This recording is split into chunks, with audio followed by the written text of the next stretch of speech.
My studio guest today is Greg Morgan. Some of you in the South Bay may recognize him from the Hermosa Beach Film Festival for his film 17 and Under, which received the audience vote for Best Film. Thank you very much for being here today. Thanks for having me. Can you tell us a little bit about your film for our viewers who haven't seen 17 and Under? It's a film about a 17-year-old gang member that's been sentenced to live with a family that has lost their son to violent crime, or actually more specifically gang violence.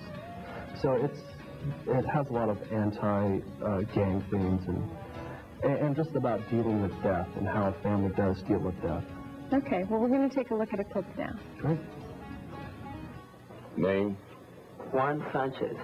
Shot someone at a party. Was trying to teach someone else a lesson. So youth offender 17 and under. 6 months with a bereavement family. Yeah, but I ain't killed none of their family. Where's this boy going to sleep while he's here? In the mate's room.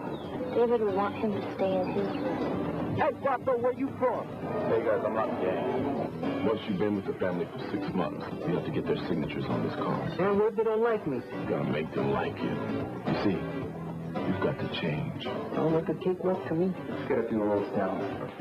You brother my daughter, in just the slightest degree, you'll be history. The problem is And it's Mr. Romero to you. I think he likes me. What was your vision from the beginning of making this film? It was written by myself and my wife, Jeannie, and we thought to ourselves, what would happen if one of these kids was, actually saw the pain that he inflicted on the families, because the victim was dead and gone. But there's a huge family, and friends behind that victim that suffers this. And what would they do if they actually saw that and hopefully felt it? So you invented this program to...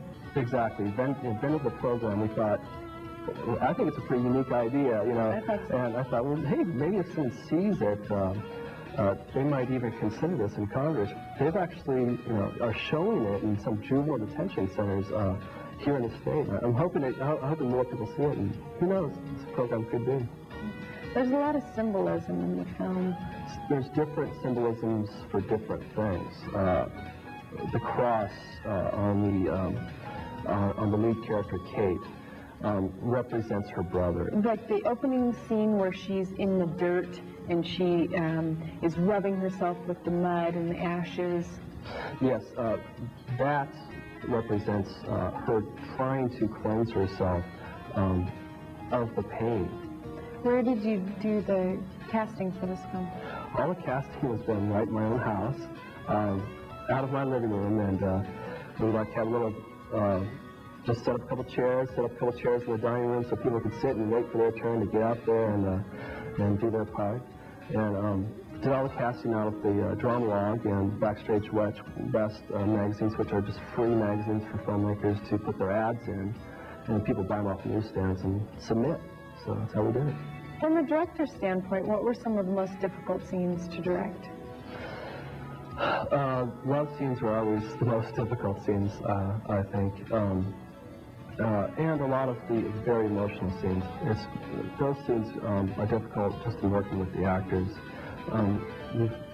You've really got to take them aside and tell them kind of what you're looking for, and hopefully they can bring something up that gives them that emotional response, what you're looking for.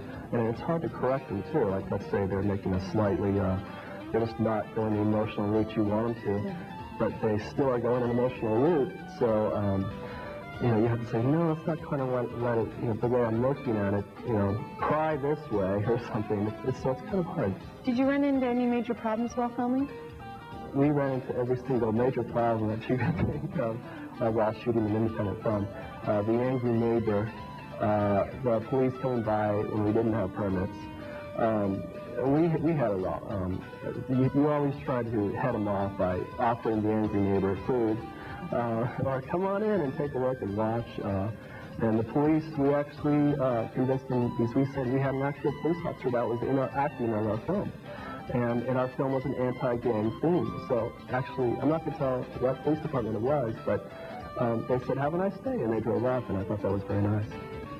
17 and Under is a well-made film with a strong message and a lot of symbolism. So check it out at your video stores this month.